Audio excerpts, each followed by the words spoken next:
À la force, Dieu est terrible ici. C'est Jacob qui a dit un jour qu'il est possible que Dieu soit quelque part sans que nous ne fassions attention. Il a dit dans le livre de Genèse 28, il dit mais Dieu est dans cet environnement et moi Jacob je ne le savais pas.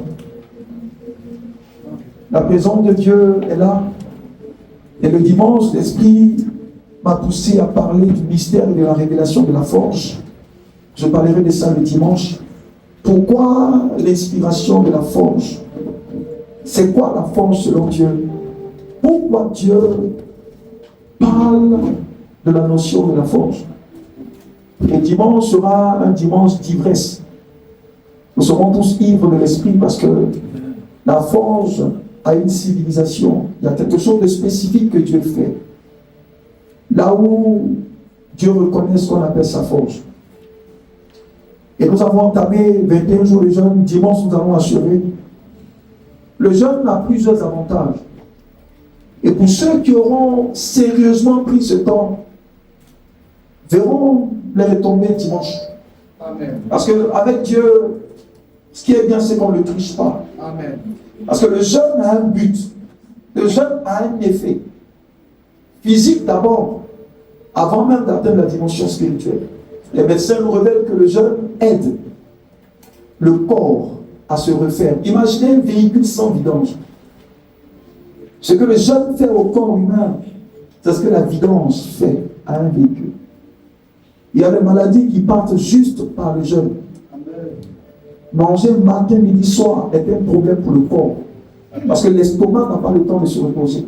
Beaucoup de maladies viennent dans la vie de l'humanité à cause de la nourriture. C'est la nourriture qui est censée te faire du bien, de t'alimenter.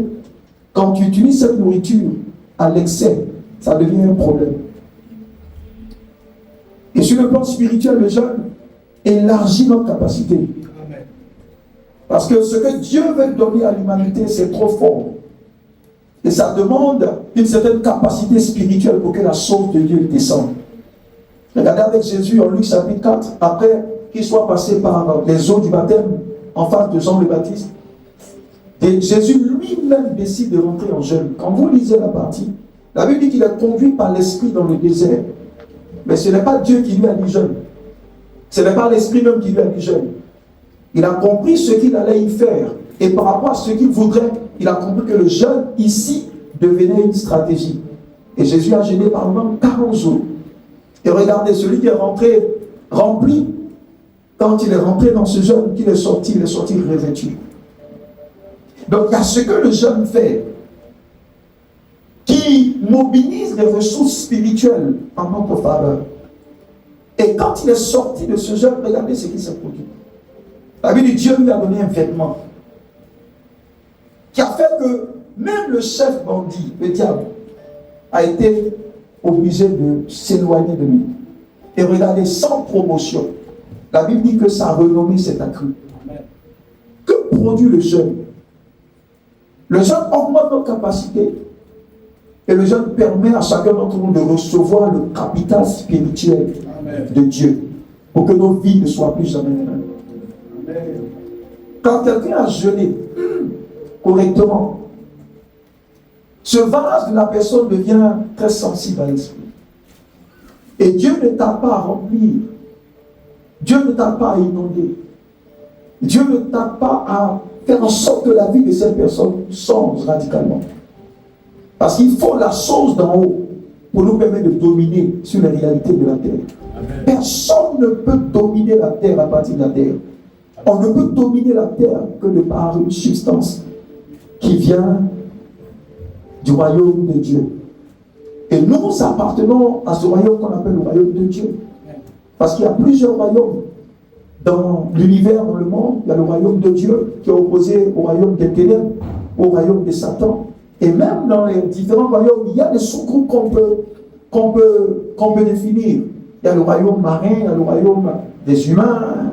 Il y a tellement de royaumes. Amen. Et nous devons comprendre l'avantage que nous avons à passer ce type de moment dans la présence de Dieu. Tu ne sors jamais la même personne. Tu ne sors jamais la même personne. Notre capacité s'élargit. Notre contenance devient beaucoup plus grande. Et nous pouvons recevoir de Dieu réellement ce qu'il a prévu. Imaginez qu'un avion, un gros porteur décide de descendre dans un pays. Ce n'est pas l'avion qui décide de descendre. C'est le tarmac qui permet à l'avion de descendre. Donc, malgré la volonté de l'avion, si le tarmac n'a pas les mêmes dimensions que l'avion, malgré la volonté de l'avion, il ne descend pas. Donc, il y a des bénédictions que Dieu a libérées qui ont envie de descendre dans nos vies, mais qui ne trouvent pas le chemin, qui ne trouvent pas la route. Ce n'est pas Dieu. C'est notre contenance qui est petite, parce que si le gros bordel descend sur un tarmac qui n'a pas les proportions, l'aéroport risque de s'envoler en éclats. Il y a des avions qu'on appelle les supersoniques.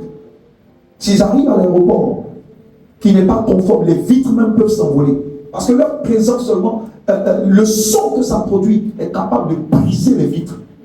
Donc il y a des bénédictions qui peuvent descendre dans des villes qui ne sont pas prêtes de démolir ces villes-là.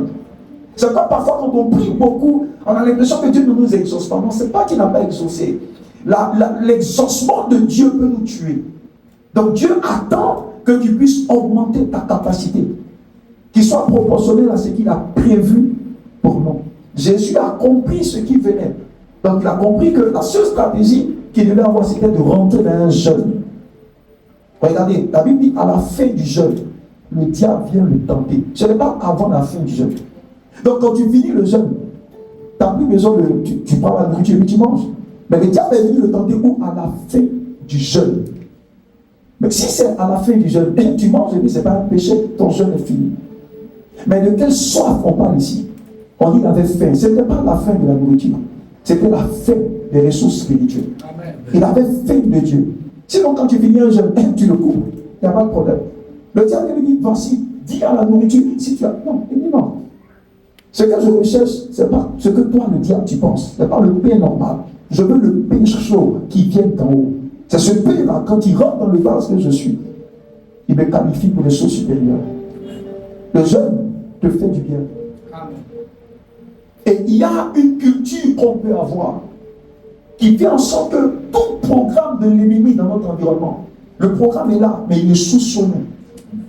Vous savez, quand vous voyez, je vais parler aujourd'hui de la sorcellerie un peu jusqu'au dimanche, quand vous voyez ces choses appelées sorcellerie prospérer dans un environnement, il y a le chrétien qui ignore qui il est. C'est ce qui fait que ce type de choses-là prospère. Amen. C'est ce la Bible a dit. Il dit l'ensemble ne peut rien contre Jacob. Même pas contre Israël, contre Jacob. Jacob, c'est l'homme qui est régénéré. Mais parce qu'il est en alliance par son père avec Dieu, l'enchantement ne peut rien. Et il va plus loin pour dire la divination ne peut rien contre Israël, l'homme de l'alliance. Mais comment nous pouvons être en alliance avec Dieu? Comment nous pouvons bénéficier des faveurs et des grâces de la croix, du nom de Jésus et du sang de Jésus? Et puis la sorcellerie nous compte encore. Mais il y a un problème dans l'Église aujourd'hui en général. Amen. Il y a des problèmes clairs qu'on ne peut pas toucher, mais qui sont essentiels et fondamentaux pour la marche de l'Église. Si on veut que cette Église soit ce que Jésus a dit, là, il y a des concepts qui ont besoin d'être redéfinis.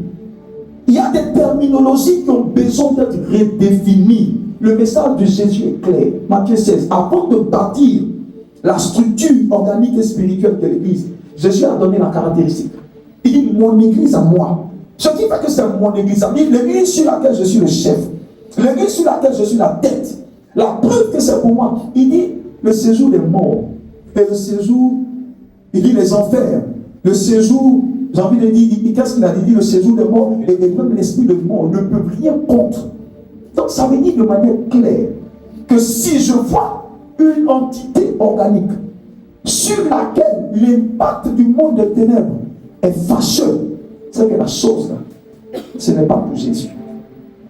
C'est le message clair que ça envoie. Parce que si on ne comprend pas ça, on ne comprendra pas que le fait d'accepter Jésus n'a rien à voir avec être transformé par Jésus. Parce que quand l'apôtre Paul définit les trois dimensions des hommes qui existent sur terre, il parle de l'homme animal. Celui-là, c'est celui qui n'a pas connu Christ. Il est déjà un homme animal. Ça veut dire que si tu n'es pas en Christ, la seule réalité avec laquelle on peut te comparer, c'est un gorille. Alléluia. Amen. Mais quand il vient dans la famille de ceux qu'on appelle chrétiens, même dans la famille des chrétiens, il met deux groupes. Parce que chrétien, c'est pas chrétien. J'utilise le mot chrétien parce qu'on est habitué à ça. Amen. Mais un jour, je vais enseigner sur le fait pour lequel même l'appellation chrétienne est un problème pour nous. Mais on accepte ça. Pourquoi? Parce qu'on est habitué à ça. Paul dit, il y a ce qu'on appelle les chrétiens charnels. Donc il parle de la famille des chrétiens. Il dit il y a ceux qu'on appelle les chrétiens charnels et il y a ceux qu'on appelle les chrétiens spirituels. Donc déjà il y a deux catégories dans l'église. De ceux qui s'appellent chrétiens, il y a deux. Il y a ceux qui sont charnels, ça veut dire quoi? Ceux qui ont accepté Christ, mais qui ne sont pas transformés encore par Christ. Donc ceux qui ont pris le pont de la croix, mais ne sont pas encore arrivés au bout, ils sont sur la croix. Et il y a cette catégorie de chrétiens qu'on appelle spirituels. Donc ceux qui sont morts, qui ont été tués de force par la croix. Parce que je vous l'ai dit, si Dieu ne te tue pas, Dieu ne peut pas t'utiliser. Parce qu'il y a des chrétiens qui sont des enfants. Ceux-là, c'est ce qu'on appelle les charnels. Et il y a ceux qu'on appelle des fils. Imaginez, la Bible dit dans le livre de Romains 8, il dit ceux qui sont conduits par l'Esprit sont ceux qui sont réellement fils de Dieu. Alléluia.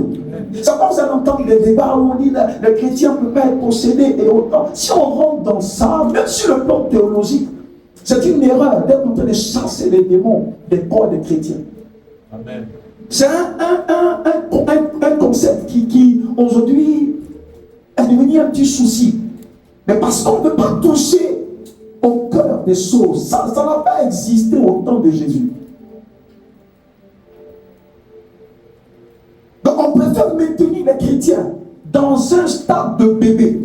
Parce que d'ailleurs même on refuse de les voir grandir. Parce que quand il grandit, qu'il n'y a pas de manifestation démoniaque, tu n'as plus d'autel à demander. Amen. Donc c'est important pour toi quand l'église demeure un aquarium de démons. Puisque chaque démon a un prix. Si les démons n'existent plus parce que tu as permis aux chrétiens de monter à un stade où les démons ne deviennent plus un problème, mais que eux deviennent des problèmes pour les démons, là c'est fini. Le marchandage, le commerce est terminé. Donc aujourd'hui on est dans un système où on préfère avoir les chrétiens bébés. Parce que les bébés s'accoutument avec les démons. Et là on démontre qu'on est star. Tu n'es pas star parce que tu chasses les démons. Non, ça c'est élémentaire.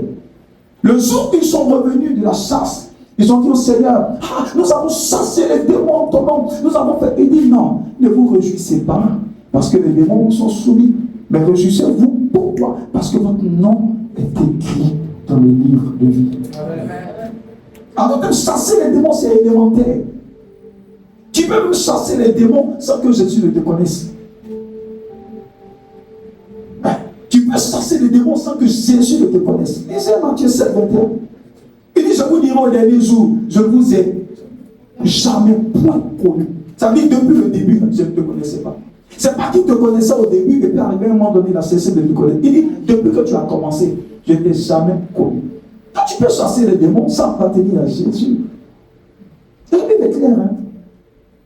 Il dit, mais n'avons-nous pas prophétisé en ton nom? Oui. N'avons-nous pas? Oui. Je cherchais juste quelqu'un pour toucher le peuple.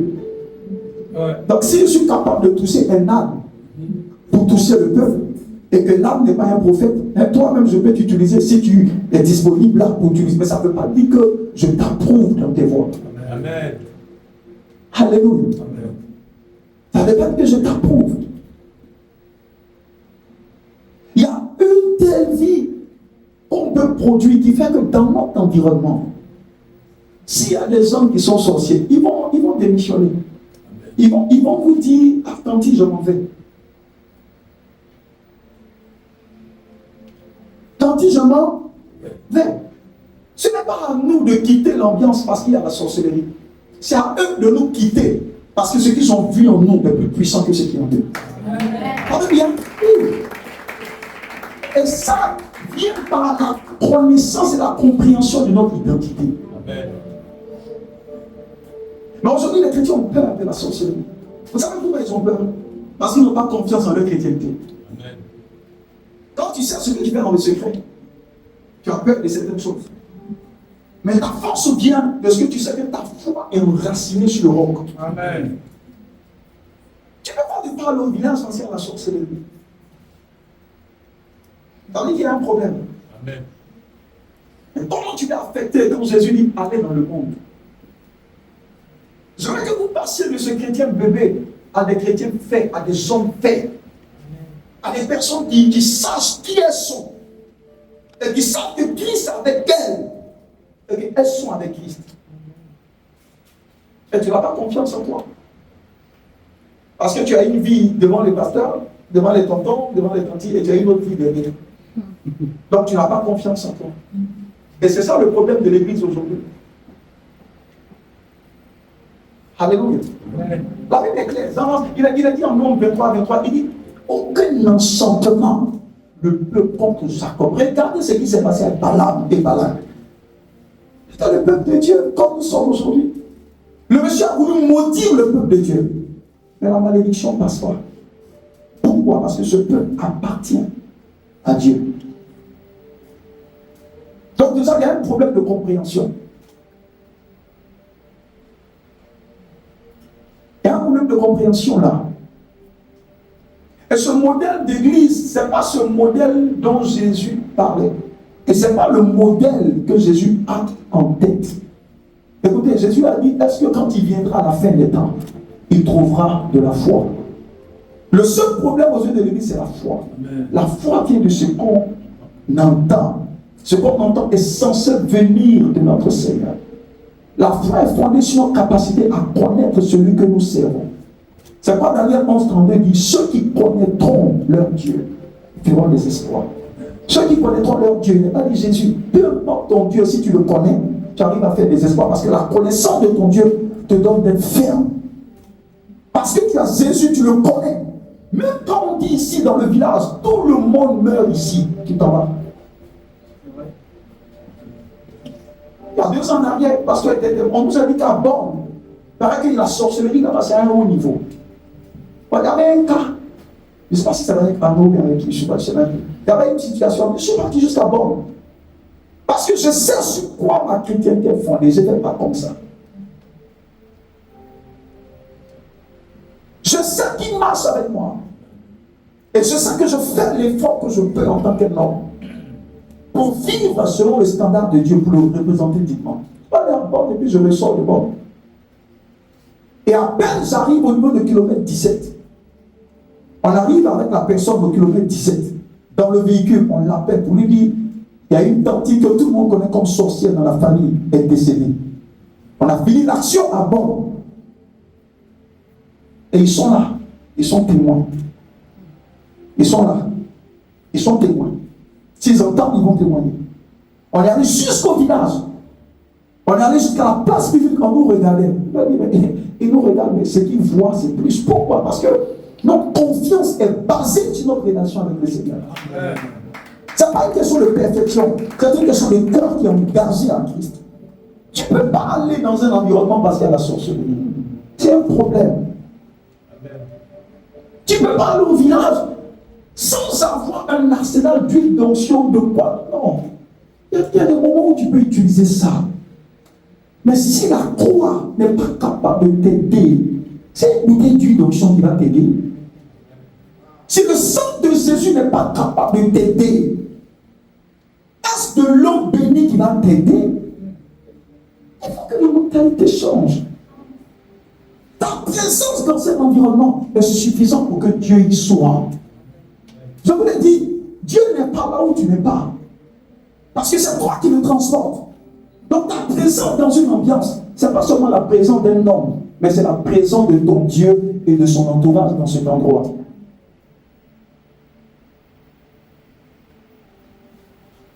C'est anormal. Et ça prouve l'état de l'Église. Et je le redis encore aujourd'hui. Dieu va faire grâce. Il y aura des conférences sur le plan national où on va prêcher ça.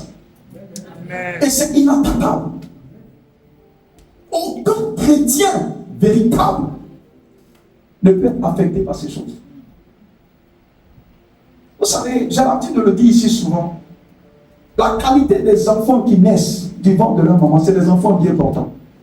Mais parfois, il y a des moments qui donnent naissance à des enfants qui sont mal formés. On ne peut pas prendre une particularité pour en faire une norme. L'enfant qui naît doit être viable et en bonne santé. Donc c'est pas parce que l'enfant est né avec la polio qu'on dit mais tous les enfants sont des polio, on la poliomyélite. Non. Alléluia. Donc avoir ce type de chrétien, c'est de leur donner de comprendre qu'ils doivent passer à un niveau supérieur où ils deviennent immunisés devant toutes ces choses. Et c'est là où le Seigneur veut qu'on en vienne. Parce que l'apôtre Paul a parlé de ces deux catégories. Il dit qu'il y a des charnels qui se nourrissent de la chair. Écoutez-moi, la nourriture du diable dans la vie d'un individu, c'est la chair. Le diable se nourrit de la chair. Le diable se nourrit de la chair. Mais quand tu passes le cap où tu n'es pas conduit par la chair, mais conduit par l'esprit, tu deviens inattaquable. C'est dans cela que la Bible dit tout âme forcée contre toi sera sans effet. C'est dans cela que la Bible dit ils boiront des breuvages mortels. Marc 16. Cela ne fera rien. Parce qu'ils ont atteint cette dimension avec Dieu où Dieu lui-même devient leur protection. Et ça vient par la communion et par une intimité profonde, quotidienne et journalière avec Dieu. Et c'est ça, la véritable chrétienté. Notre rôle, je l'ai dit en parlant de ce mandat territorial de l'Église, c'est de faire reculer le royaume des ténèbres et installer le royaume de Dieu. Amen. Et Jésus, quand il envoyait ses disciples en Luc 10, 19, il dit, allez, je vous ai donné le pouvoir de marcher sur les serpents, sur les scorpions et sur toute la puissance des ténèbres. Quand vous lisez la suite, il dit, rien ne pourra vous nuire, rien. Mais si quelque chose te nuit, le problème, ce n'est pas la chose, c'est quelle est la qualité de la personne que tu es. Parce que Dieu n'envoie pas tout le monde. Quand vous lisez Marc chapitre 3, Jésus a appelé ses disciples, la Bible dit qu'il les a appelés à demeurer avec lui. Et ensuite à les envoyer. Mais quand vous lisez bien dans le contexte original, il a dit, il a envoyé tout le monde pour demeurer d'abord avec lui. Et ceux qui sont prêts, il les envoie maintenant. Dieu n'envoie pas tout le monde. Donc le but initial, ce n'est pas de les envoyer. Le but initial, c'est de les envoyer en lui, avec lui. Pourquoi? Pour demeurer avec lui. Pourquoi? Pour qu'ils puissent arriver à un moment donné à avoir la nature et la texture de Jésus. Si tu ne ressens pas à Jésus, tu ne peux pas les représenter Jésus. Mais beaucoup de chrétiens sont à ce niveau-là. Et ils ne ressentent pas encore à Jésus. Plus le temps passe, ils ne ressentent pas encore à Jésus. Plus le temps avance, ils ne ressentent pas encore à Jésus. Alors que la Bible dit, puisque nous le contemplons à visage découvert, nous sommes transformés en la même nature. Une chose est d'accepter le Seigneur, mais une chose est d'être transformé par le Seigneur. Amen. Accepter le Seigneur ne t'envoie pas loin. Si tu n'es pas transformé, tu ne bénéficieras pas de ce que Dieu a d'excellent dans son royaume. Pour ceux qui sont appelés fils. Quand tu acceptes, tu es enfant. C'est pas Jean a dit, les gars sont nés de la volonté de, voilà, non de la volonté de l'homme, ni du sang, mais de la volonté de Dieu. Alléluia. Et Dieu leur a donné le pouvoir de devenir enfant. Quand tu acceptes, tu deviens enfant. Mais un enfant n'est pas encore un fils. Un enfant passe par un processus, un procédé où il consomme Dieu, il consomme Dieu, jusqu'à être transformé en la même nature. Pour atteindre la statue parfaite de fils. Et c'est au fils que Dieu confie le royaume. Il donne des bonbons du pain aux enfants. Et il donne le royaume au fils. Quand vous lisez les Écritures, il est dit que la délivrance est le pain des enfants. Parce que les fils n'ont pas de problème de délivrance. Les fils ont... Je vous ai dit quand on faisait le programme avec les jeunes, on n'a pas eu le temps de passer. Le Seigneur a dit dans le livre de 1 Jean 2, je crois, il dit, fils, je vous honore, j'ai parlé de la gloire des fils. Il dit, parce que vous connaissez le Père, et parce que vous avez fait quoi? Parce que vous avez vaincu le malin. Donc la gloire des fils, c'est qu'ils ont vaincu le malin. Mais les enfants, bon problème, c'est ce que la Bible dit, c'est que le péché est collé à vous. Et partout où il y a le péché, le diable se nourrit de ce péché. Alléluia. Et dans nos églises aujourd'hui, on se glorifie d'avoir des enfants au lieu d'avoir des fils. On se glorifie de tout le temps en train de... Non. Dieu veut coopérer avec des fils Parce que c'est au Fils que l'implémentation du royaume est confiée. Le Seigneur a dit que je vous envoie. Pour faire quoi? Pour imposer le règne de Dieu. Imagine depuis 20 ans, 25 ans, tu es en train de faire des délivrance sur ta propre personne. Et tu n'as même pas encore commencé à faire le royaume de Dieu. Quand tu vas finir sur toi pour aller aider quelqu'un d'autre. Mais alors que le message d'aujourd'hui, c'est sur toi seul. Ma voiture, ma petite femme, mes petits enfants. Donc tout est petit chez toi. Il n'y a même pas de projet pour Dieu. Vous voyez que l'évangile d'aujourd'hui, c'est tout, sauf la direction que Jésus a donnée à sa chose. Le but pour lequel on est sur terre, ce n'est pas pour la délivrance. Le but pour lequel on est sur terre, c'est pour implémenter le royaume. Mais la délivrance est un moyen. On ne fait pas du moyen la destination. Si tu es en train d'aller en Chine, quelle que soit la beauté de l'Espagne quand tu descends, c'est pour juste contempler et puis avancer. Donc si tu restes en Espagne, mais tu n'es pas en train d'accomplir le but. Le but, c'est la Chine. Mais l'Espagne est tellement beau que tu as préféré t'asseoir. Et c'est l'erreur que Pierre a voulu commettre. Jésus lui a dit, tu n'as rien compris du royaume. Il dit, mais Seigneur, vous êtes trois, non? Faisons ici une tente pour Élie, une autre tente pour Moïse, une autre tente pour toi. Il dit, toi, tu n'as rien compris. Je ne suis pas venu pour ça. Je suis venu pour accomplir le mandat divin qui est d'implémenter le royaume de Dieu sur la terre. Alléluia. Alléluia. Amen. Et l'un des rôles que le Seigneur assigne à l'Église, c'est justement de détruire la puissance de la sorcellerie. Parce que c'est l'une des armes puissantes que le diable utilise aujourd'hui.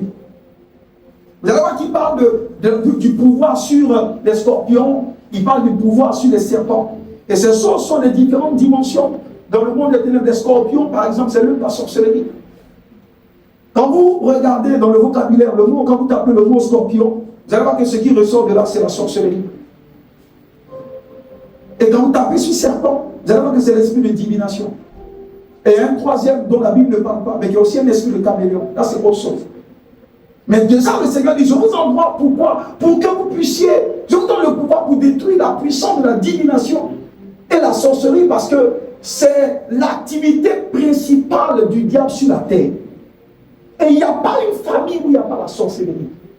Il n'y a pas une ambiance, un environnement où il n'y a pas la sorcellerie. Aujourd'hui, la sorcellerie est pratiquée partout. Au travail, dans ton bureau, dans le bus, dans un véhicule, sur le territoire, dans ton quartier. Partout où tu vas pour une réunion, c'est quand tu ne sais pas ce qu'il y a réunion dans réunion. Beaucoup de ceux qui vont se rendre dans les funérailles, ce qui s'en passe, c'est qu'il y a une réunion que tu vois, il y a aussi une réunion que tu ne vois pas. Dans la réunion que tu vois, on dit, ah, il faut cotiser tant pour enterrer le frère d'Agobert. Mais après ça, peut-être même tu es dans la réunion, mais dans la réunion, on décide qui est le procès après d'Agobert. Mais à cette réunion, tu ne participes pas parce que tu ne comprends pas comment ça fonctionne. C'est quoi? C'est des environnements dans lesquels tu ne peux pas t'asseoir si tu n'es pas dans un esprit de prière. L'influence de la sorcellerie, pour que vous soyez immunisés contre la sorcellerie, il y a une routine. Ça veut dire quoi? Il y a une routine en termes de vie qu'il faut avoir au quotidien. C'est une consécration. Vous savez, les féticheurs, ils se consacrent. C'est-à-dire tout ce que Dieu te donne pour le réussir, là, tu dois te consacrer. Et un élément de leur consécration, c'est qu'ils ne doivent pas habiter dans une maison qui est jolie. C'est peut-être les féticheurs d'aujourd'hui là qui ont changé. Avant, c'était au village. Quand tu arrives au village, tu prends une pirogue. Et puis tu t'en vas. Derrière, il est dans un truc en papo. Et puis il est à l'aise là-bas. Amen. Toi, tu te moques de lui alors que lui, il est dans son palace à Cocody. Imaginez ce qui se passe avec souvent les fous. Prenez l'exemple des fous. Quand vous voyez les fous, quand vous étudiez la vie des fous, vous allez comprendre ce que Dieu nous appelle à vivre. Le fou, il est là où tu es, mais il est dans son monde. Amen. Alors, il est là où tu es, mais il est dans son monde. Donc, il est envoyé dans le monde, mais pas pour faire ce qui est dans le monde. Il est dans son monde, dans le monde. Donc, vous pouvez être ensemble, et puis il est là. Il n'y a rien, et puis donc, toi qui es normal, quand tu le regardes, tu dis, mais il y a quelque chose qui ne va pas. Mais justement, c'est parce que ça ne va pas qu'il est un fou. Donc, quand le monde nous regarde, nous les chrétiens, ils vont dire, mais ça, on ne le comprend pas. Il est tellement absorbé par l'esprit qui le dirige que ce qui se passe devant. Le fou qui est. C'est le fou, il n'a quoi à voir avec l'élection sur la terre. Il n'a rien à voir avec les partis politiques. Il n'a rien à voir avec ce qui se passe. Il est dans son monde. Il est colonisé par par l'esprit qu'il a mis dans cet état. Ce qui nous détruit, nous ne le touche pas. Le fou va manger dans la poubelle. Il est en bonne santé. Toi, va manger dans la poubelle. Donc, nous ne sommes pas dans les mêmes civilisations. Pourquoi? Parce qu'il opère à partir d'une autre civilisation. Il y a un autre esprit qui le guide, qui le conduit. Il est dans son monde, dans le monde. Amen. Et c'est ça en tant que chrétien. On doit être tellement submergé du Saint-Esprit qu'on est dans ce monde-là, mais on n'appartient pas à ce monde. C'est ça qu'on appelle être dans le monde et ne pas appartenir au monde. Le fou va jamais fonctionner comme toi. Et nous, les chrétiens, on veut fonctionner comme les hommes du monde. Mais pourquoi eux, ils ont toujours la victoire? C'est toi qui dis ils sont fous. Quand eux, ils te voient, ils disent que tu es fou. Quand tu es saturé par l'esprit qui est censé te coloniser, te conduire, tu deviens bizarre. Il peut dormir dans le noir, il n'a pas peur. Il peut même dormir sur une tombe, il n'a pas peur. Parce que quand l'esprit qui le dirige le submerge, ce qu'on appelle la peur c'est une réalité du monde. La peur n'est pas une réalité spirituelle. En tant que chrétien, la peur ne doit pas faire partie de notre civilisation. Donc si vous voyez la peur dans un certain domaine, ça veut dire quoi? Ça veut dire que le monde dans lequel nous sommes, au lieu de le coloniser, est en train de nous coloniser quelque part. Et c'est là, il n'y a pas de demi-fou. Il n'y a pas de demi-fou. Mais le problème avec nous, c'est qu'il y a demi-chrétiens. Un pied dans le monde et un pied dans l'église. Parce que les démons ne te laissent pas tranquille. Tu es neutre. Et l'église n'est pas censée être neutre comme ça, non. C'est un point de vue radical. Parce que Jésus a dit, il dit la mort et le séjour des morts ne pourront rien contre. Il dit rien ne pourra vous nuire. Ça dit un chrétien qui marche dans la fidélité avec Dieu. Quand il arrive dans des environnements, les autres se posent des questions. Parce que sa présence même change l'environnement. Vous savez, quand quelqu'un du monde féticheur arrive dans une ambiance, sa présence peut garder beaucoup de choses. Il envoûte. Il peut venir avec un parfum qui envoûte tout le monde. Donc nous, chrétiens, quand on arrive, pourquoi on ne peut pas faire pareil? Parce que notre écosystème est mélangé. Est mélangé. Ça veut dire ceux qui sont nés de Dieu. Il y a des messages, c'est vrai, qui sont prêchés, c'est normal. Vous allez entendre briser les liens et tout ça. Il y a des controverses encore dessus, mais il faut juste relativiser. Alors les chrétiens charnels, ils ont des problèmes de liens. Mais les chrétiens spirituels n'ont pas de problème de liens. Donc quand ceux qui prêchent ça, vous allez dire à ce débat. Mais ce débat, c'est pas un débat, il faut juste relativiser. Ceux qui sont charnels, ça dit ils ont un pied là, un pied de l'autre côté. Parce qu'on dit chrétien, quand Paul dit chrétien charnel, déjà le fait de dire chrétien veut dire la dimension spirituelle. Donc on dit charnel, ça veut dire que tu es rattaché au biologique. Donc tu es tiré et par le biologique et par le spirituel. Donc c'est la réalité qui exerce une pression sur toi qui l'emporte.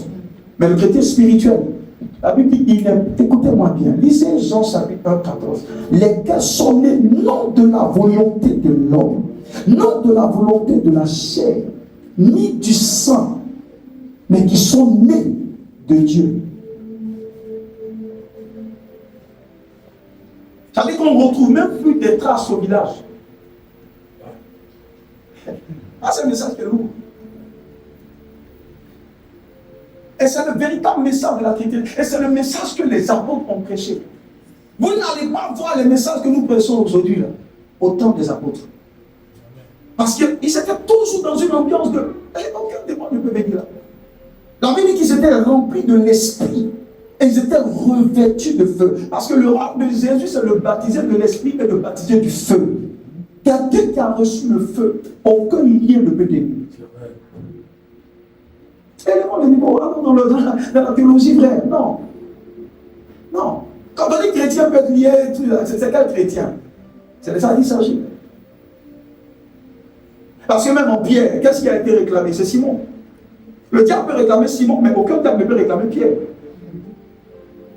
Et le Simon qui a été réclamé, c'est le Simon avant la croix. Jésus n'était pas encore allé à la croix. C'est-à-dire que la puissance de la croix n'était pas encore actualisée. La puissance du sang n'était pas encore actualisée. C'est pas Simon a été réclamé. Mais après, il n'a jamais été dit que Pierre a été réclamé. Et le Simon, c'était avant la croix. Nous sommes après la croix. Bon, on ne peut pas s'appuyer sur Simon pour dire qu'un chrétien peut être réclamé. C'est une erreur grave. Et c'est une erreur même qui expose notre ignorance. Amen. Hein? Pierre, c'est la nouvelle version. Le Kainos Disease. La nouvelle création. Mais qui continue de marcher pour sa transformation. Pas la nouvelle création qui... Regardez ce qui se passe. Quand Jésus est mort, Pierre était Pierre. Mais arrivé à un moment donné, Pierre allait porter le vêtement de Simon. Et les problèmes ont commencé à surgir. Avant qu'il ne revienne. Quand Jésus est mort pendant quelques temps, 3 jours là, qu'est-ce qui s'est passé? Pierre est retourné encore à la pêche. Alors que c'est de là-bas. C'était l'activité de Simon, non pas l'activité de Pierre. Le Seigneur lui a dit, je t'enlève là-bas pour que tu sois un pécheur d'homme. Mais Jésus meurt, il est troublé, il retourne là-bas. Les problèmes commencent, Jésus lui dit, mais attends, donc il se ressaisit, il revient encore dans la peau de Pierre. Donc tant que Pierre reste Pierre, il est inébranlable. Mais quand il revient dans la peau de Simon, les problèmes commencent. Et c'est ce qui se passe avec les chrétiens. Tant que tu es Jacob, les problèmes sont là. Mais quand tu comprends ton identité qui est Israël, rien ne peut t'arriver. Et Simon, c'est le biologique. Et Israël, Pierre, c'est le spirituel.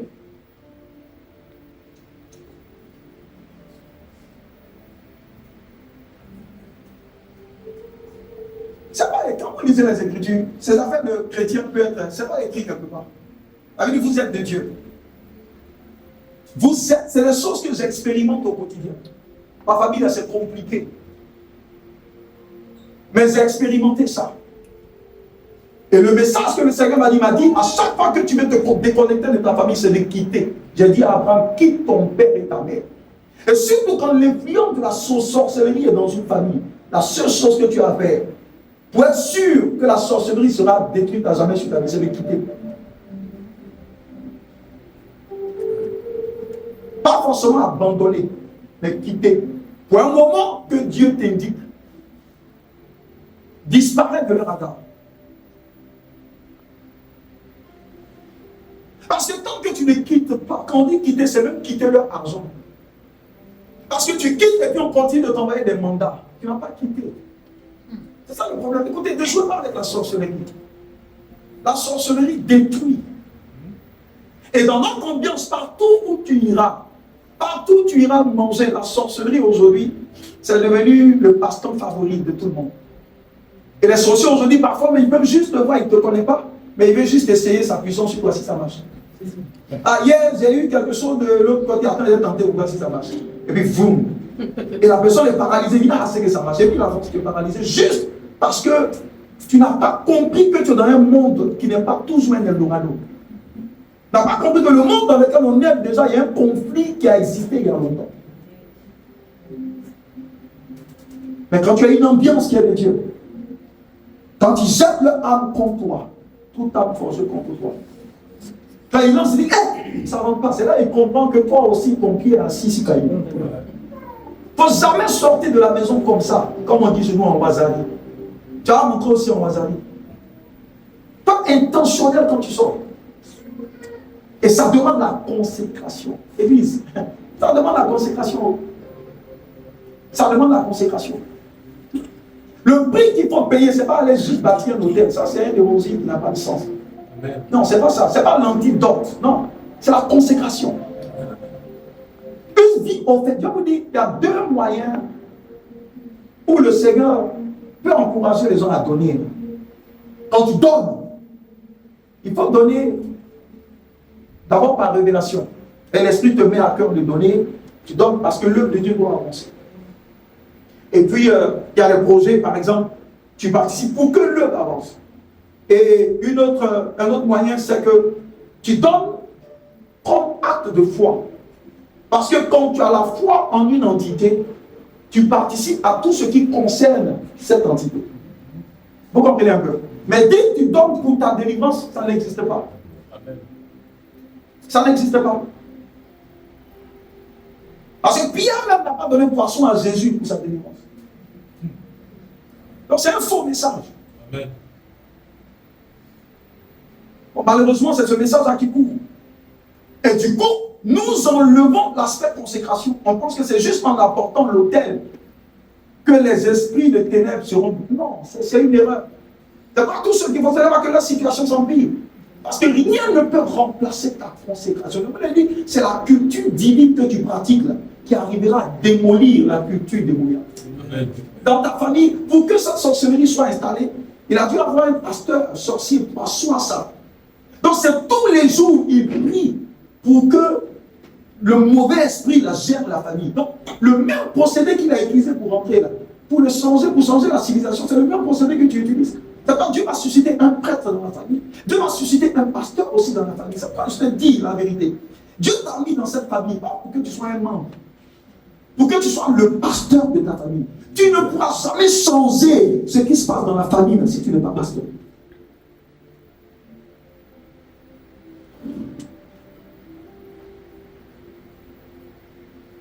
Alléluia. Tu ne pourras rien changer. Et l'apôtre Paul a été surpris de voir que les Galates, qui avaient reçu l'évangile de Dieu avec puissance, regardez ce qu'il dit. Il dit, oh Galates, Galates chapitre 3, verset 1 à 3. Galates 3, verset 1 à 3. Il dit, oh Galates, dépourvus de sens, qui vous a fasciné, vous, aux yeux de qui Jésus-Christ a été peint comme crucifié. Il dit, voici seulement ce que je vais apprendre de vous. Est-ce par les œuvres de la loi que vous avez reçu l'esprit ou par la prédication de la foi? Il dit, êtes-vous tellement dépourvu de sens, après avoir commencé par l'esprit, voulez-vous maintenant finir par la chair? Alléluia. Qu'est-ce que l'apôtre Paul avait remarqué ici? Il a remarqué que le peuple, l'église de Galate, parce qu'il s'adresse à l'église de Galate. Parce qu'en ce temps-là, l'église, ce n'était pas des grands bâtiments qu'on avait aujourd'hui, c'était des églises de maison. Amen. Donc, 10 personnes, 3, 4, là où 2 ou 3 personnes sont assemblées, je suis là. Donc, ça peut être une communauté de 3, de 4, de 5 ou de... Paul s'adressait à l'église située à Galate. Et il a relevé un fait qu'il a surpris. Il dit, mais Galate, ça ne va pas sur vous bien. C'est ce qu'il est en train de dire. Il dit, êtes-vous dépourvu de sens? Dans la version anglaise, il dit, mais vous êtes fous ou bien quoi? Il dit, comment avez-vous laissé votre vie être aussi fascinée? Le mot fasciné, c'est envoûté. Le mot fasciné, c'est ensorcelé. En d'autres termes, comment vous êtes l'église? Vous avez laissé votre vie être ensorcelée. Vous qui deviez ensorcelé, vous êtes ensorcelé. Et puis, en bas, il donne la raison pour laquelle ils ont été dans cet état. Il dit, mais vous qui avez commencé en esprit, comment pouvez-vous descendre dans la chair? Ça veut dire que on a réussi à vous ensorceler parce que de l'esprit, vous êtes descendu à la chair. Ça, il parlait de l'église, mais il parlait aux chrétiens qui avaient atteint une certaine dimension, mais qui sont revenus dans la chair. Et la chair, qui est la nourriture du diable, a fait en sorte que parce qu'ils sont tombés dans la chair, la sorcellerie a eu une emprise sur leur vie. Je vous dis, je vous réitère, c'est pas normal que la sorcellerie ait une emprise sur ta vie. Il peut faire. Autour de toi, il peut faire. Mais ça ne pourra pas t'atteindre. Si ça t'a affecté, alors il faut monter encore. Il faut monter ici. Il faut monter.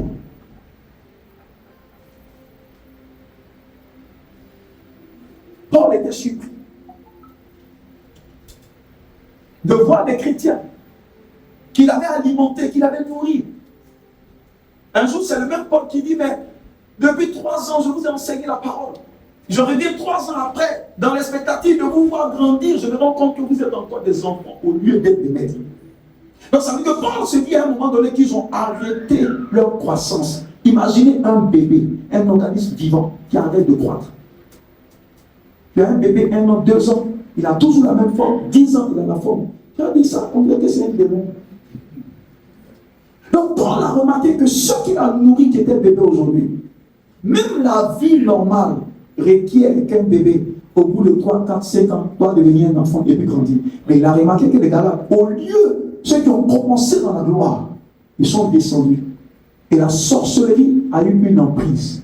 Et qui vous a ensorcelé? Vous qui avez vu et vous qui avez vu comment Jésus a été crucifié à la croix, comment pouvez-vous vous laisser en sorcellerie alors que la puissance de la croix doit parler en votre faveur? La puissance dans le sang de Jésus doit parler en votre faveur. La puissance dans le nom de Jésus doit parler en votre faveur. La puissance de ces réalités ne parle pas à ceux qui ont accepté Jésus, mais la puissance de ces réalités parle en faveur de ceux qui sont transformés par Jésus. Les fils de Sévar, ils avaient le nom de Jésus, mais leur vie n'était pas conforme. Amen. Leur vie n'était pas conforme. Notre rôle, c'est de faire en sorte que l'influence de la sorcellerie soit anéantie dans notre environnement.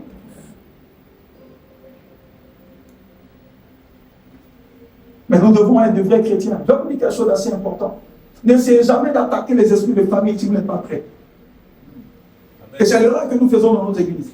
Nous jetons tout le monde dans le combat spirituel. Le monsieur même là, avant de venir même là, il était dans une fornication. Et il vient lui aussi se jette dans le... Mais quand il parle de là, en fait, le pasteur n'a pas idée de ce qu'on peut démolir des vies. Quand quelqu'un n'est pas prêt, il faut le laisser d'abord, il faut l'apprêter. La Bible dit quand un esprit est chassé d'un corps, quand il part dans le lieu, arrive, il va chercher 7 autres esprits. Le combat spirituel, ce n'est pas pour les enfants. Le combat spirituel, c'est pour les fils, ceux qui ont atteint une certaine dimension de consécration avec Dieu. Et maintenant, tous les chrétiens sont dans le combat spirituel. Et regardez le résultat. 0. Regardez le résultat.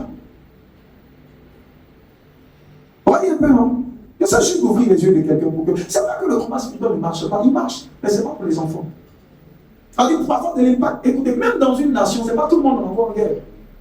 Il y a des corps qui sont là pour ça. Dans la mairie, il y a la police, il y a les militaires. Ce n'est pas tout le monde. De toute façon, parce que tu es chrétien, que toi aussi tu peux aller en combat. Mais tu vas aller en combat avec quoi? Le diable dira, tu es avec moi. Et puis, tu es venu. Et il calcule comment même il va te mettre à terre. Regardez, ce qu'il dit est tellement sérieux.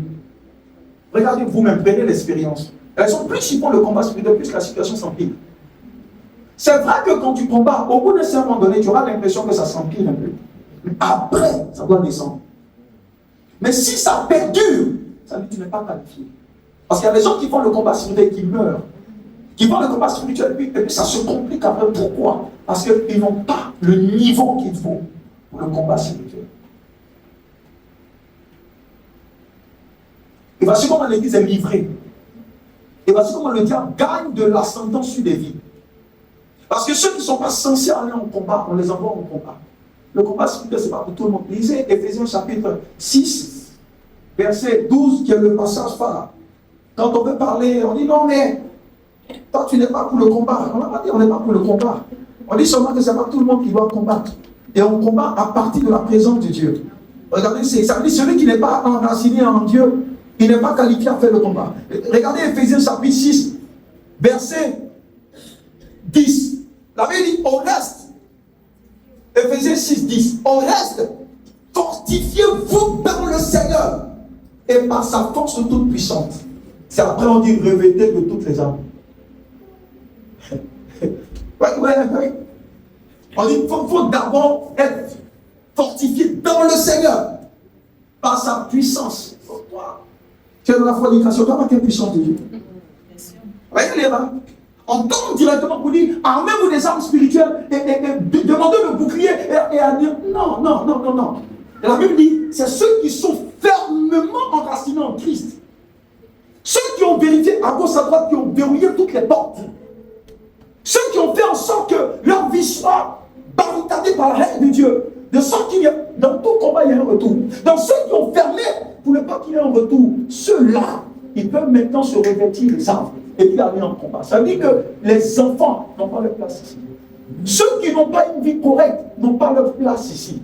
Ceux qui ne sont pas en Christ réellement n'ont pas leur place ici. Donc le rôle de l'Église dans ce sens, c'est d'aider les gens à monter à ce niveau. Parce que tout le monde commence quelque part et puis on monte. Mais tout le monde n'est pas qualifié à ce combat spirituel. Ceux qui sont enracinés. Pourquoi ceux qui ne sont pas qualifiés, s'ils font le combat, ça sera compliqué? Parce que le diable aura quelque chose qui lui appartient chez eux. Imaginez Jésus avant de partir, il a dit, mais le temps est venu pour moi, je paraphrase, de partir. Il dit, mais il y a un autre qui arrive après moi. Il dit, mais il n'a rien en moi. De manière déductive, qu'est-ce qu'on peut dire? Si le diable a quelque chose en toi, il viendra réclamer. Une dette. Il viendra prendre. Donc si tu as une dimension de ta vie qui n'est pas conforme au standard de Dieu, c'est une porte ouverte. Et parfois le diable ne joue pas, il ne valide pas. C'est quand la Bible dit, ne donnez pas accès au diable. Est-ce que vous comprenez? Ne donnez pas accès. Donc ne tombe pas dans un combat de famille contre l'homme fort. Des combats, vous entendez ça tous les jours, homme fort, homme fort, homme fort. Alléluia. Mais tout le monde n'est pas qualifié à combattre l'homme fort. Parce que tu l'as bien dit, il est homme fort. Donc pour attaquer un homme fort, tu dois être fort. Pharaon était Dieu. Pour attaquer Pharaon, Dieu n'a pas envoyé Moïse. Dieu a envoyé Moïse Dieu. Ça, c'est pas parce que tu es Moïse que tu arriveras à détrôner Pharaon qui est Dieu. Donc Dieu a dit, Moïse, je t'élève au rang de Dieu. À cause de Pharaon, parce qu'il est Dieu.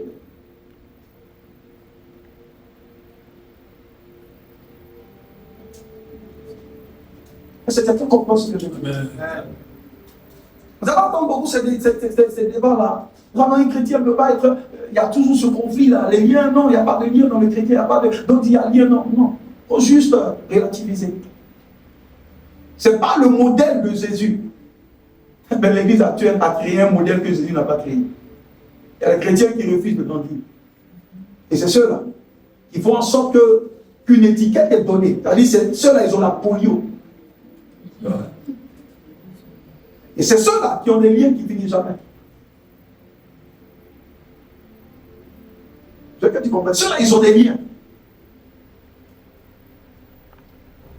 L'impact de ce qui se fait au village peut toujours les atteindre.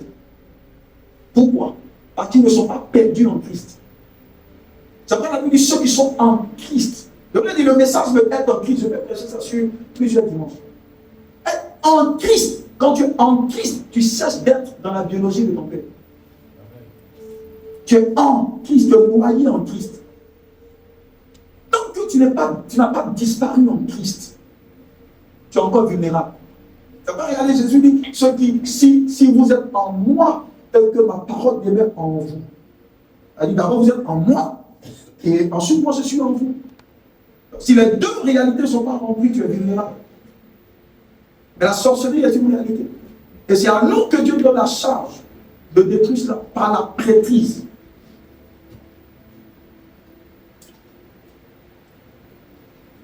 Pourquoi l'église de Galate a été contaminée, a été envoûtée, a été enchantée, a été ensorcelée? Ça veut dire quoi? Que la sorcellerie a commencé à détruire tout. Pourquoi? Parce qu'ils refusaient de grandir. Il y avait une routine. Regardez, c'est facile de prospérer avec le Seigneur. Regardez la vie des apôtres. La Bible dit en Actes chapitre 2, chaque jour ils étaient ensemble, dans le même endroit. Qu'est-ce qu'ils faisaient? Ils priaient, ils jeûnaient, ils rompaient le pain. Et puis le troisième, c'est que ils rompaient le pain, ils jeûnaient, ils priaient, et puis ils étaient en communion, et puis ils partageaient la parole de Dieu. Voici la culture, voici la civilisation qui est faite pour une personne spirituelle. Donc si tu pratiques ça ce soir à la maison, tout le monde va te dire au revoir, on s'en va. Parce que cette ambiance crée quelque chose. Tu ne pries pas. Tu pries accidentellement. J'étais 3 fois en train de prier. Toi, tu pries accidentellement. Tu jeûnes même. Tant qu'il n'y a pas un tsunami quelque part, tu ne jeûnes pas. La parole de Dieu encore, c'est compliqué. Vous voyez déjà que tout ce qui fait la substance de l'église primitive, parce qu'il faut qu'on soit juste objectif. On ne le pratique pas. Et ça fait nous des chrétiens vulnérables. On ne peut pas grandir. Tu ne grandis pas sans la parole. Tu ne grandis pas sans la prière. Tu ne grandis pas sans les jeûnes. Un chrétien spirituel normal, qui veut avoir une certaine dominance sur certaines réalités, tu jeûnes au moins 2 fois dans la semaine. Dans le jour, là, tu pries au moins 3 fois. Parce que je vous ai dit qu'il y a 3 catégories de personnes qui sont un problème pour la sorcellerie. Ceux qui prient beaucoup. D'abord, ceux qui prient longuement, c'est quelqu'un qui peut prier 5 heures, tranquille, 3 heures même par jour, d'affilée. Une autre catégorie de personnes, c'est ceux qui prient à partir de minuit, jusqu'à 1 heure ou 2 heures, ils prient au moins 2 heures, ou au minimum 1 heure. Et ceux qui prient par occasion. Amen. Il y a des gens comme ça qui prient par occasion. Je vous encourage même à prier par occasion. Si vous sentez que dans votre maison, il y a une ambiance bizarre, priez par occasion. Amen. C'est-à-dire, le matin, tu viens, tu peux venir boire quelque chose. Amen. À 10 heures, tu veux. Amen. Et tu pries comme ça. Tu vas commencer à remarquer que les visages sont en train de changer. Parce que tu ne sais pas l'impact que ça produit. Et c'est ça le prier sans cesse. Catherine Kuhlman disait, elle dit, mais bon, elle ne sait pas prier 3 heures, 4 heures, 5 heures, elle ne peut pas dire à quelqu'un prie 10 heures, parce qu'elle prie tout le temps. Elle dit, tant qu'elle est à la maison, elle ne fait que prier ça. Elle ne fait que prier, elle ne fait que prier. Mais si tu vas avoir une ambiance saine, que la prière soit ta routine. Vous savez, on peut, je vous ai dit ça la semaine dernière, que la prière est dans tout. La prière est dans tout. On peut faire la prière et ne pas faire les autres, mais on ne peut rien faire sans la prière. Donc la prière est censée être dans tout. Si vous voulez que votre ambiance soit transformée en une ambiance de Dieu, ayez ça comme routine.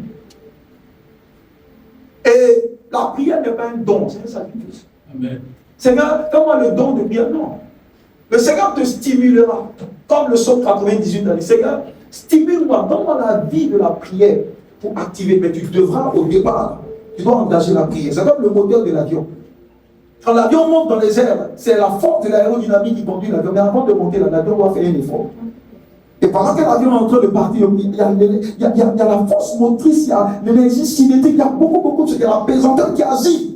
Mais quand l'avion réussit à monter dans les airs, l'avion devient maintenant légère.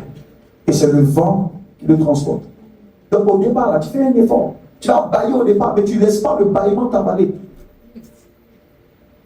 Et ça demande une envie d'avancer. Parce qu'à chaque fois que le diable va combattre ça. Parce qu'il ne veut pas que tu montes dans la prière. Mais à chaque fois que tu sens que tu es en train de devenir lourd dans la prière, pense à ton avenir. Et chaque sommeil te prive d'une certaine avancée dans ton avenir. Mais regardez la culture, ils étaient toujours au même endroit. Il avait dit tous les jours, il n'y a pas un jour. Regardez nos frères d'à côté. On faisait ça chaque jour. On t'était les soirs 5 fois dans la journée. Et ça ne nous fatiguait pas. On a fait ça des années. On a fait ça des années. Et ça ne nous dérangeait pas. Matin, tu es là-bas, à 13h, tu es là-bas, à 16h, tu es là-bas, à 18h, tu es là-bas, à 20h, tu es là-bas. Ça ne nous dérangeait pas. Mais c'est les chrétiens là, qui ne comprennent pas ce qu'on appelle la consécration. Parce qu'ils pensent que la vie, là, c'est facile. Le seul moyen pour avancer librement ici, sans faire d'effort, c'est être escroc. Parce que même là aussi, là, c'est un effort. Mais si on doit fonctionner selon une certaine manière de faire, ça demande une consécration. Et ça, tu dois être intentionnel. Pour changer ton monde, changer ta vie, changer la famille, ça demande une consécration. Parce que la sorcellerie est partout. N'oubliez pas que la Bible dit dans Ésaïe 60, verset 2, il a dit que les ténèbres sont partout sur la surface de la terre. Les nations sont couvertes de ténèbres. Il a dit sur toi se lève ma gloire. Pourquoi sa gloire se lève? Parce que c'est à toi de dissiper les ténèbres par la sanctificature. Amen.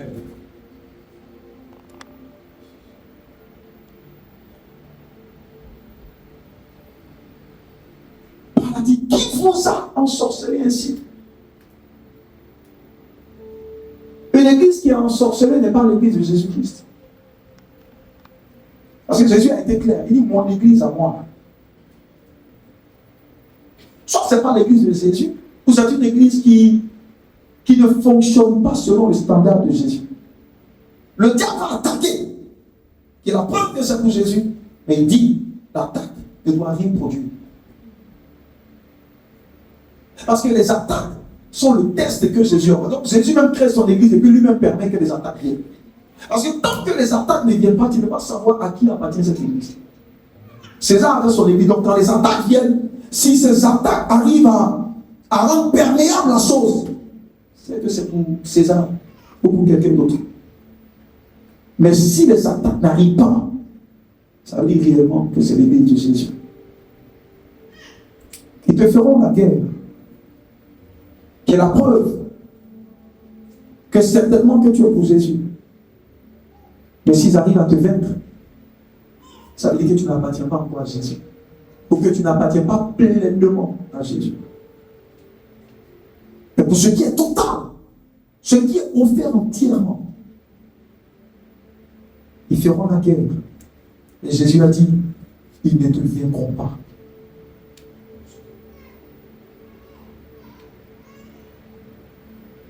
Donc là, une génération qui cherche Dieu réellement.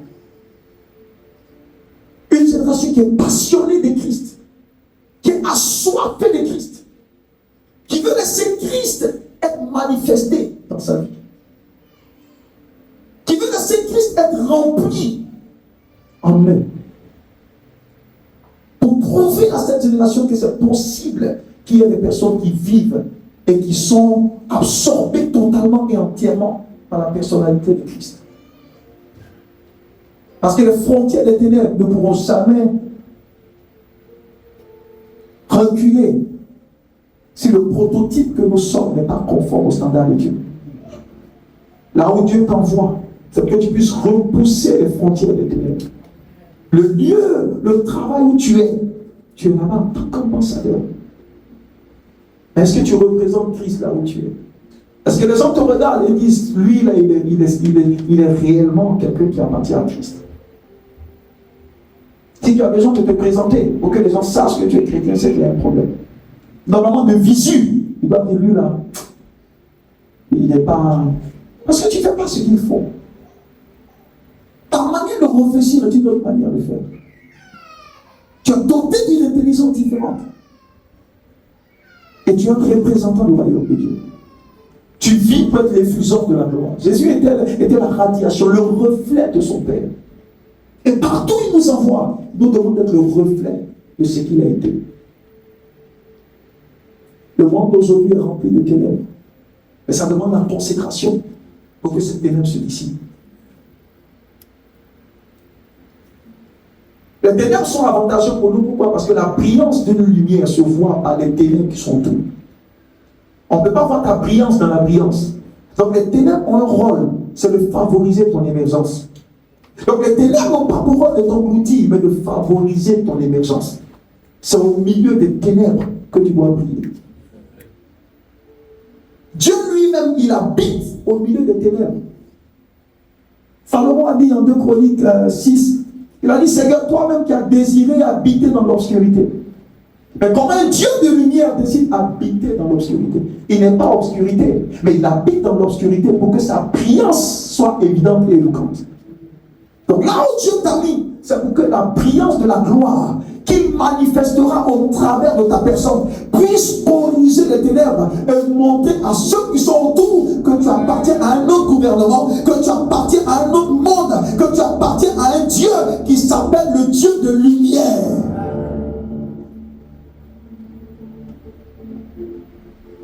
Alléluia.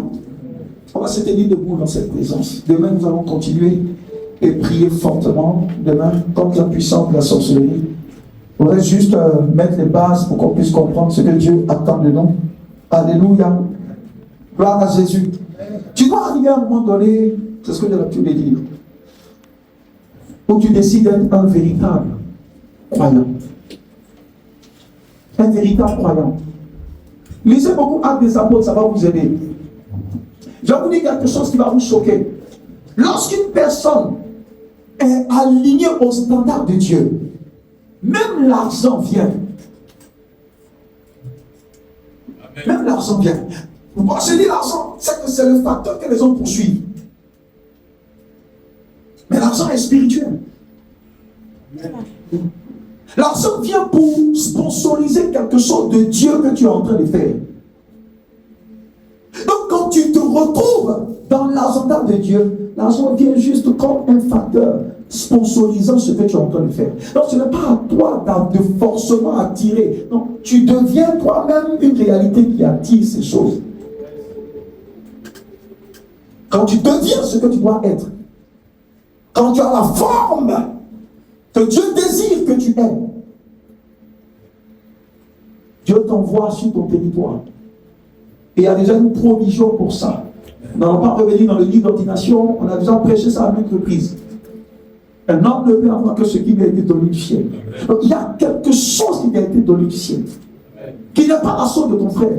Le problème vient quand tu essaies de prendre quelque chose de force, mais qui n'était pas donné du ciel. Ça te conduit dans la désolation. Tu n'as pas besoin de beaucoup de choses. Tu as juste besoin de ce qui t'a été prévu et ce qui t'a été donné du ciel. Mais ça ne viendra que lorsque tu auras reçu cette forme que le Seigneur voudrait. Désire devenir ce que Christ veut. Désire être juste à son image. Parce que le projet de Dieu, c'était de nous faire à son image et à sa ressemblance. Ça, c'était un projet. Parce que Adam n'était pas à l'image et à la ressemblance. Donc, Abba a annoncé le projet. Mais dans le processus de fabrication, le projet n'est pas allé à son terme. Donc, le modèle qu'on a eu était différent de l'intention initiale de Abba. Christ, lui, est le modèle, le prototype parfait de ce que Abba avait en tête. Il y a quelque chose de spécifique que tu dois devenir. De sorte que quand on te voit, on le voit. Les apôtres ont dit, tel il est, tel nous sommes sur cette terre. Au soir de ma vie, je ne veux même pas qu'on me reconnaisse comme quelqu'un qui est immensement riche, non. Qu'on me reconnaisse comme quelqu'un qui était comme Christ. Parce que te reconnaître comme immensement riche, ça c'est pour la terre. C'est possible de t'acclamer à terre sans que le ciel ne t'acclame.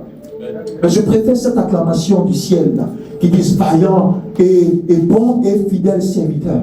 Pourquoi? Parce que tu auras atteint cette ossature qui rejoue le cœur de Dieu et le cœur des anges. Amen. Vous savez, à chaque fois que quelqu'un naît dans ce monde, les parents sont contents, ils acclament. Mais quand on rentre aussi au royaume, il y a des anges qui font des haies, qui nous acclament. Surtout pour ceux qui ont rempli pleinement, qui ont satisfait le cœur du Seigneur et du ciel. Quand tu rentres dans la gloire, il y a une haie angélique qui t'acclame pour dire bienvenue chez toi à la maison, bienvenue chez toi à la maison, bienvenue chez toi à la maison. Alléluia. Amen. Que tu ne rates pas cette destinée-là. Pour rien au monde dans le nom de Jésus. Ce n'est pas à toi d'avoir peur de la sorcellerie. C'est à la sorcellerie d'avoir peur de toi. Ce n'est pas à toi d'avoir peur des scorpions. C'est à eux d'avoir peur de toi. Ce n'est pas à toi d'avoir peur des serpents. C'est aux serpents d'avoir peur de toi. Ce n'est pas à toi d'avoir peur de la franc-maçonnerie. C'est à eux d'avoir peur de toi. Quand tu te présentes au milieu d'eux, ils doivent savoir que Dieu et son gouvernement est là.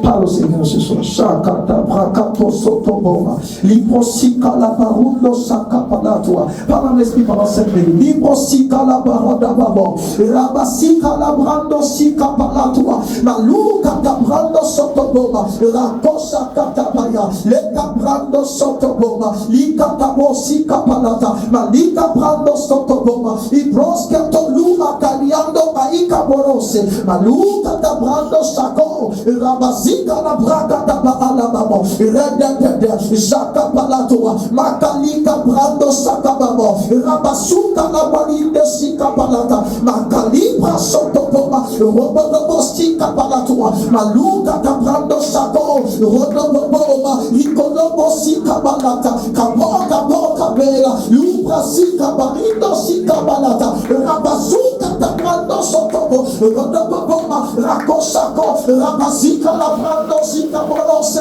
malika braka tabasaka babo, mantu, rabasuka la bariando alika boso.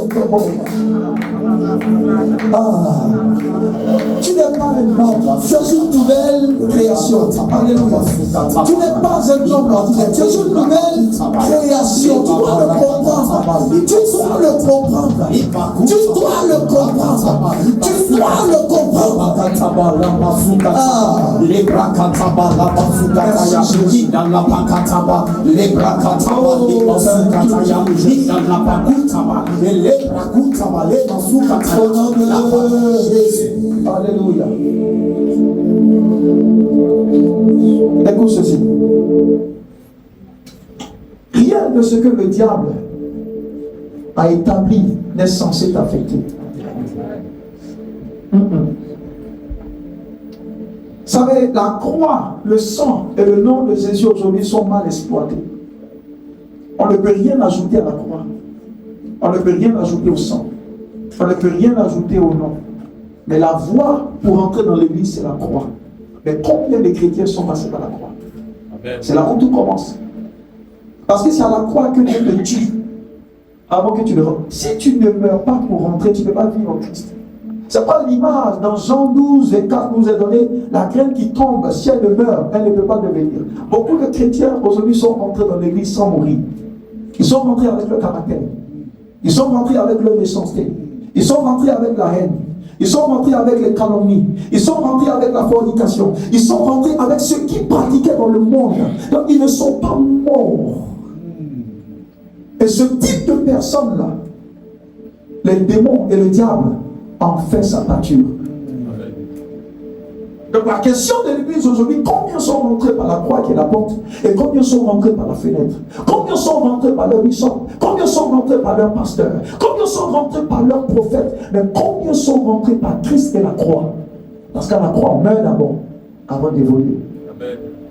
La vie chrétienne, c'est une vie de renoncement. Tu renonces au monde. Tu ne t'accommodes pas. Un jour, je faisais une délivrance, il y a peut-être 7 ans, avec une dame qui était venue une fois, 2 fois, 3 fois. Tous les jours, c'est le même esprit. Je ne peux jamais oublier le nom de l'esprit, le Logosoué.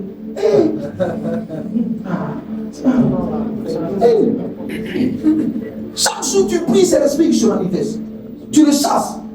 Une semaine encore, il vient. J'ai fait ça sur 8 mois, mais à un moment donné, je l'ai vu un matin et ça m'a irrité. Ça il y a 7 ans. J'ai dit, mais tu ne peux pas venir tous les jours pour les mêmes choses. Et je lui ai demandé, mais attends, je ne comprends pas. Tous les jours on chasse, mais quand on chasse et puis l'esprit, il vient avec d'autres esprits encore, tu me donnes du travail. C'est là que tu découvres que, bon, excusez-moi, elle n'est pas mariée. Elle est en concubinage. Je lui ai dit, attends, il ne faut pas me fatiguer. Parce que toi-même, tu n'es. Est-ce que c'est parce que vous comprenez un peu? Tu fatigues le pasteur. Et tu es en train d'aggraver ta situation. Écoutez-moi bien, il y a des choses avec lesquelles on ne plaisante pas. Si tu restes dans un état que le ciel n'a pas voulu, tu te fatigues. Et à chaque fois qu'un esprit est chassé, tu n'es pas au bout de tes peines. Parce que les esprits qui vont venir sont multipliés. Parce que je finis de chasser l'esprit, tu t'en vas avec ton temps. Je ne vais pas te dire, il faut arrêter. Ce n'est pas moi qui vous ai mis ensemble. Mais tout ce que je peux te dire, c'est mariez-vous. Parce que tant que le standard, écoutez, ce n'est pas à Dieu de s'adapter. Dieu a sa loi. Si tu appliques la loi de Dieu, tu as les résultats. Tu n'appliques pas, tu dures là. Donc vous allez voir des personnes qui disent, mais ça fait longtemps que je ne vois pas, mais tu vois quoi? Donc je lui ai dit, je ne veux plus. Donc la prochaine fois, quand elle est venue, je lui ai dit, je ne la prends plus. Et non, je ne la prends plus. Elle ne peut pas chasser le rocher tous les jours. Elle ne peut pas. Alléluia. Est-ce que vous comprenez un peu? Je veux juste que vous compreniez quelque chose. Ne perdez pas le temps avec votre vie. Ce qui ne t'arrange pas, il faut le laisser. Il ne faut pas perdre le temps. Parce que Dieu, il ne vieillit pas. Toi, Dieu t'a donné une mission qu'il a mise dans le temps. Il a rattaché ta mission au temps. Donc si le temps passe, c'est toi qui perds. C'est toi qui perds. Dieu est patient. C'est toi qui perds. Arrivé à un moment donné, il faut arrêter. Il faut dire non. Arrivé à un moment donné, il faut renoncer. La vie chrétienne, c'est une vie de renoncement. Amen. Si tu ne renonces pas, tu ne peux pas avoir. Tu ne peux pas avoir le nouveau si tu n'abandonnes pas l'ancien. No way. C'est pas possible. Amen. Non. C'est pas la Bible dit dans Proverbe 11:9. Le juste sera délivré par ce qui sait. Il y a des délivrances qui viennent juste parce que tu comprends et que tu arrêtes. Ils vont durer dans l'église. Quand on est tous les hôtels de Chameau, rien ne reste. Donc si on part te dire arrête ça. Parce que tant que l'esprit se manifeste, ça nous arrange. Parce que si les démons s'arrêtent, tu ne payes pas le chameau. Et ça c'est mauvais. Sans la consécration, nul ne peut voir Dieu. Amen. Quand on dit nul ne peut voir, ça dit nul ne peut voir la manifestation de la grâce de Dieu. Sans la consécration.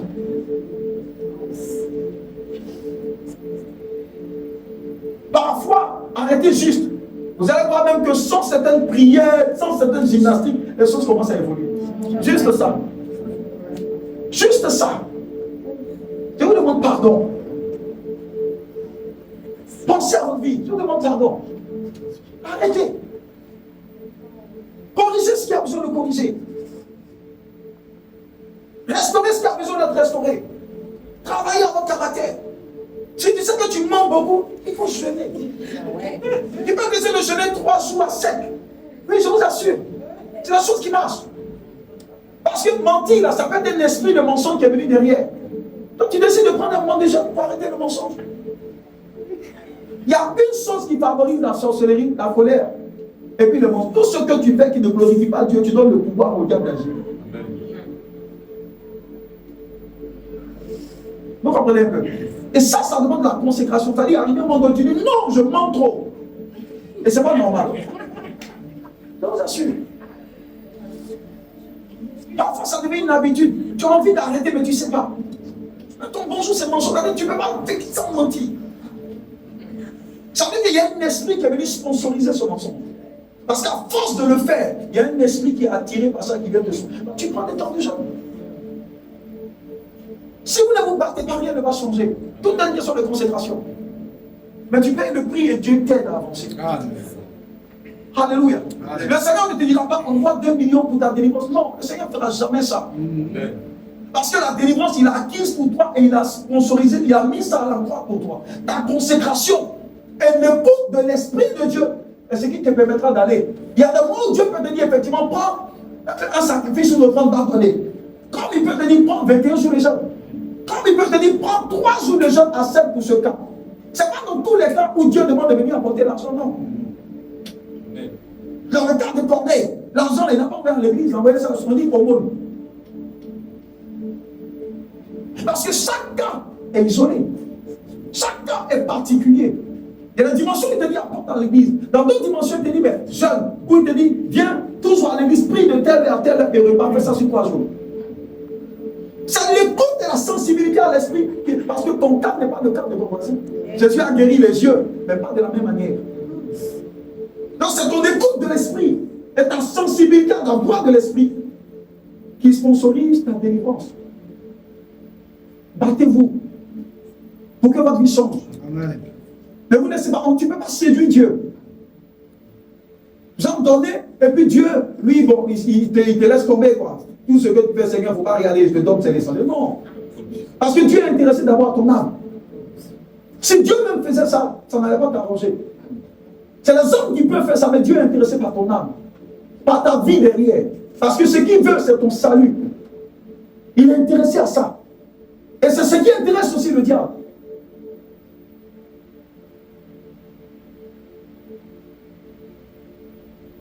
Au sorti de ce jeûne, sois un chrétien véritable. Bats-toi pour devenir le modèle que Christ veut. Et non qu'à marcher avec Dieu. Tellement Dieu était satisfait de lui, la jalousie de Dieu l'a enlevé. Comment Dieu peut-il être satisfait d'un homme à ce point? Et puis l'enlever. Écoutez-moi bien. Il y a beaucoup de messages aujourd'hui. Si n'écoutez pas parce que ça vous maintient sur la terre. C'est vrai que nous sommes sur la terre. Mais le but final, c'est pour hériter de la nouvelle Jérusalem qui viendra sur la terre.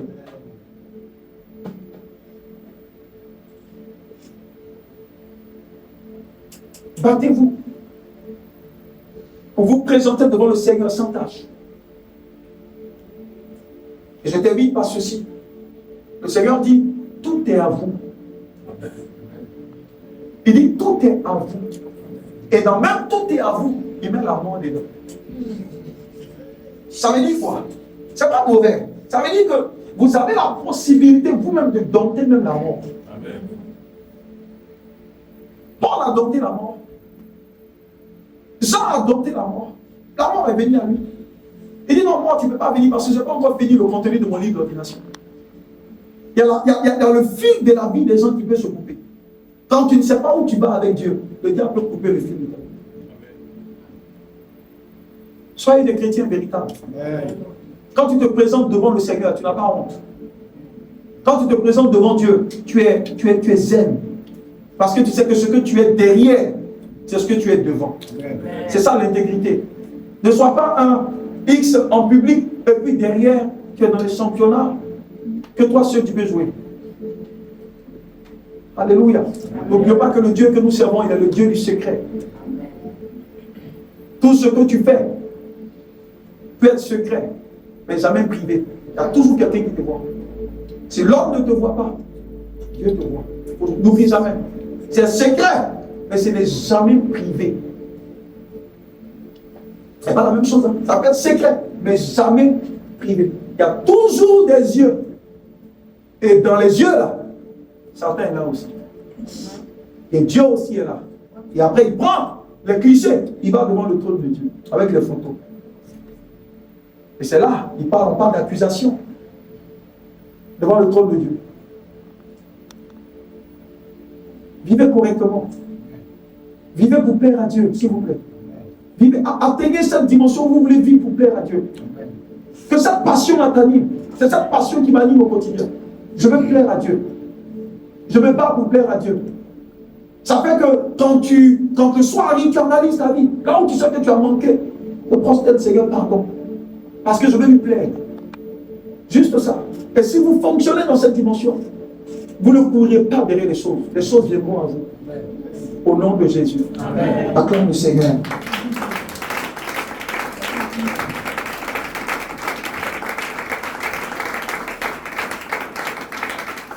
Alléluia. Demain, nous allons continuer et puis prier. Demain, je vais intervenir sur le cas de Antioche, sur le livre de toujours des actes. Et nous allons beaucoup prier demain. Comme le temps est parti, ce que je voulais donner ce soir, je n'ai pas pu le donner, l'esprit m'a conduit ailleurs. Et demain, nous allons continuer. Et je vous laisse avec ça. Vraiment, battez-vous pour plaire à Dieu, s'il vous plaît. Battez-vous pour plaire à Dieu. Si vous plaisez à Dieu, vous plairez forcément aux autres.